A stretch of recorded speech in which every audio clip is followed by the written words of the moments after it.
갈라디아서 3장 1절에서 9절 말씀. 본문의 말씀에서 바울은 행위가 아닌 오직 믿음으로 의롭게 된다는 증거를 강하게 강조하고 있습니다. 1절부터 5절까지인데요. 먼저 1절 말씀.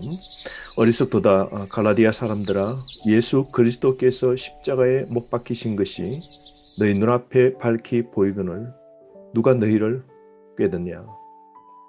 갈라디아 성도들을 향하여 어리석다라고 그럽니다. 왜냐하면 믿음으로만 충분하지 않다고 할례나 종교의식을 지켜야 된다고 주장하는 게 어리석다고 바울이 외치고 있는 것이죠. 경솔하게 갈라디아 사람들은 오직 믿음으로 구원을 받는 이 은혜를 저버리고 거짓 사람들이 전하는 믿음 외에 추가로 할례를 받거나 율법을 지키거나 종교적인 의례를 행해야 구원받는다는 것을 받아들입니다. 속히 다른 복음을 받아들인 것이죠. 그건 거짓 복음이었습니다. 말솜씨에 속아서 쉽게 꾀임에 빠져버린 겁니다. 눈으로 본 것처럼 확실하게 복음을 믿었지만 속히 어리석게 가짜의 메시지에 마음들을 빼앗기고 말았습니다. 그러므로 바울은 책망합니다. 잘못을 시정해야 됨을 분명하게 말씀하죠. 2절 말씀.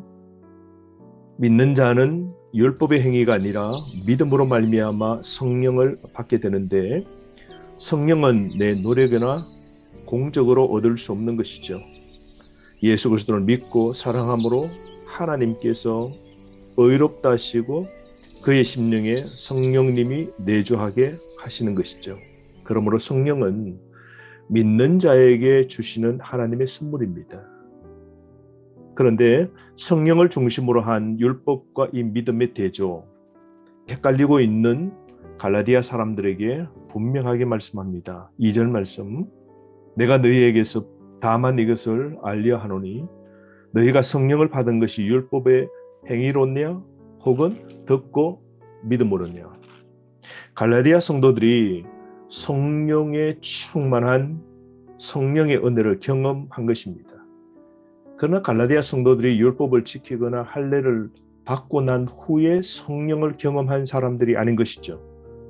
그들은 믿음으로 성령의 은혜를 입은 자들입니다. 그래서 바울은 분명히 말합니다. 율법의 행위로, 즉 할례를 받거나 절기를 지키거나 율법을 철저하게 지켜서 의롭게 되고 성령을 받은 것이 아님을 분명하게 말씀하고 있는 것이죠. 뿐만 아니라 3절에 믿는 자는 믿음에 의해서 성장하게 됨을 말씀합니다. 3절. 너희가 이같이 어리석으냐? 성령으로 시작하였다가 이제는 육체로 마치겠느냐? 믿고 오직 성령으로 충만했던 이 갈라디아 성도들이 뭔가 부족하기나 한 것처럼 율법 행위를 추가하려고 어리석은 행동을 믿고 쫓아간 겁니다. 자기의 노력으로 영적으로 성숙되어 갈 수 없는 겁니다. 육체는 영적으로 성장할 수 없습니다. 우리가 아무리 많이 율법 하나님의 말씀을 지키고 실천함으로 선행하고 지킨다 할지라도 하나님이 원하시는 만큼 완전함에 도달할 수 없는 것이죠. 믿는 자는 믿음에 의해서 성장합니다. 성장과 성숙할 수 있는 길은 예수 그리스도를 믿고 거듭날 때 영적인 일을 시작하게 되는 것이죠. 우리가 예수 그리스도를 믿음으로 복음을 받아들임으로 하나님이 값없이 성령을 선물로 주셔서 내주하시는 성령으로 우리는 새로워지게 되는 겁니다.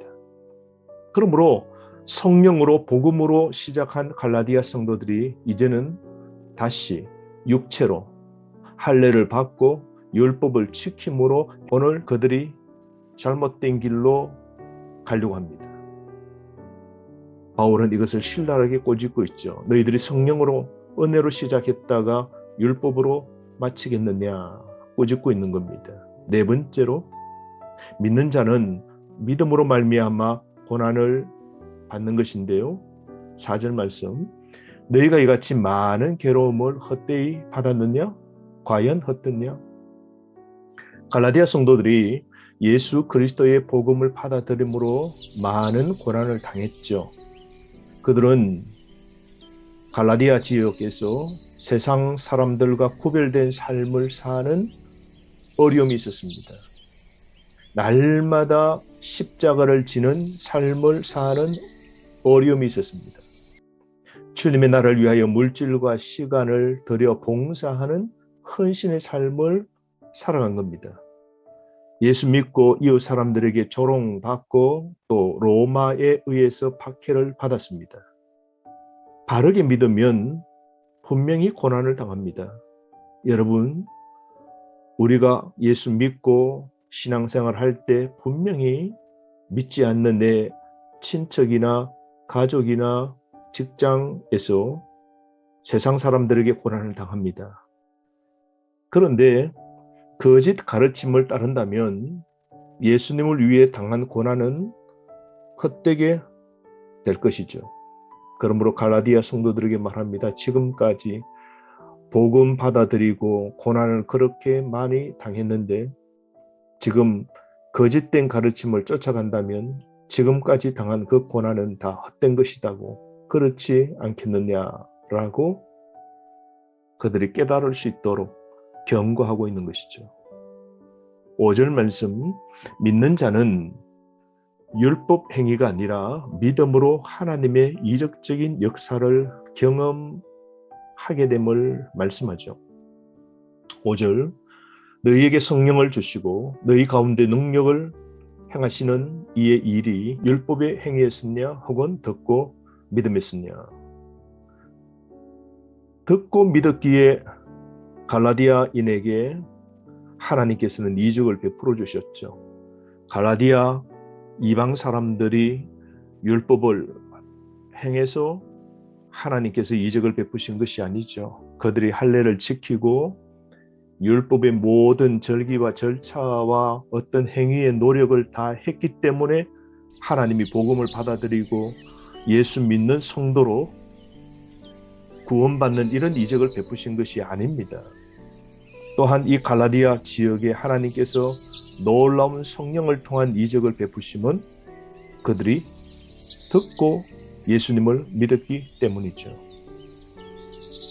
바울은 이처럼 분명하게 믿는 자의 삶이 어떠해야 됨을 분명하게 말씀합니다.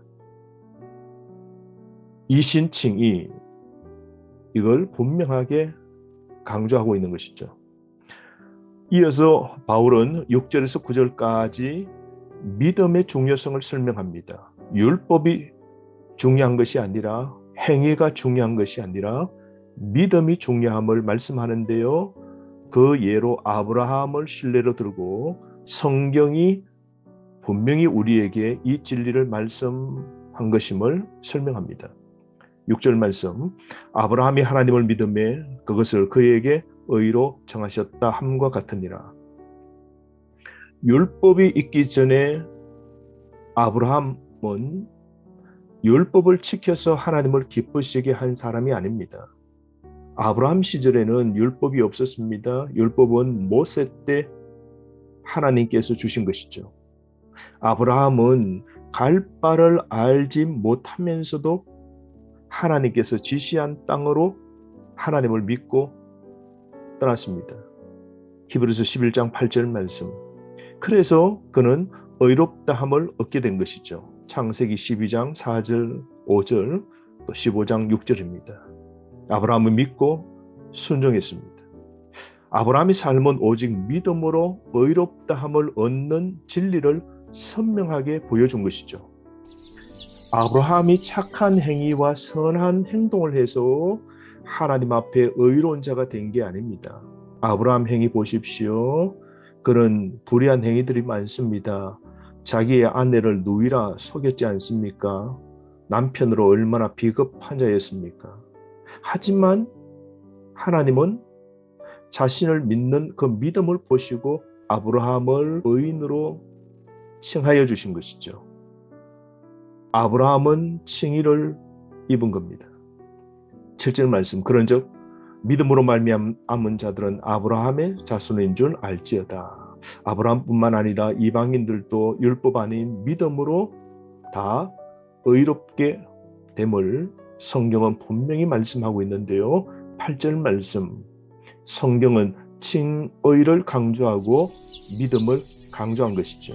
성경은 예수님 오시기 훨씬 전부터 믿음의 복음을 전한 겁니다. 그러므로 믿음 외에는 복받을 다른 길이 없는 겁니다. 9절 말씀, 그러므로 믿음으로 말미암은 자는 믿음이 있는 아브라함과 함께 복을 받느니라. 여러분, 우리가 전적 예수 그리스도를 믿음으로 복받은 자입니다. 이 복을 하나님께 감사합시다. 하루 복음 그 진리를 깊이 다시 한번 묵상하길 원합니다.